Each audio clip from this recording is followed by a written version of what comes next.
Iran ও ইউরোপের সম্পর্ক আবারও নতুন করে উত্তপ্ত হয়ে উঠেছে। ইরান ঘোষণা করেছে এখন থেকে ইউরোপীয় ইউনিয়নের সব সেনাবাহিনীকে তারা সন্ত্রাসী গোষ্ঠী হিসেবে বিবেচনা করবে। কেন এমন সিদ্ধান্ত?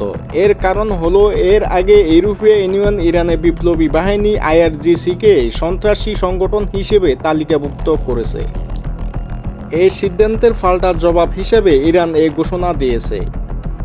ইরানের পার্লামেন্টের স্পিকার মোহাম্মদ বাগের গালিবাফ বলেন, ইউরোপ যে সিদ্ধান্ত নিয়েছে তার ফল তারা এখন বুঝতে শুরু করবে।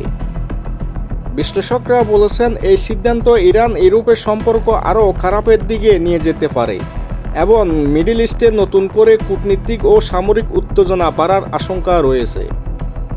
এর আগে ইরান আমেরিকার উত্তেজনা কোনোভাবে যেন থামছে না। এখন প্রশ্ন হলো, এই উত্তেজনা কি শুধু কথার লড়াইয়ে সীমাবদ্ধ থাকবে নাকি এর প্রভাব পড়বে বাস্তব রাজনীতি ও নিরাপত্তায়? নিউজ ডেস্ক, আন্তর্জাতিক দুনিয়া।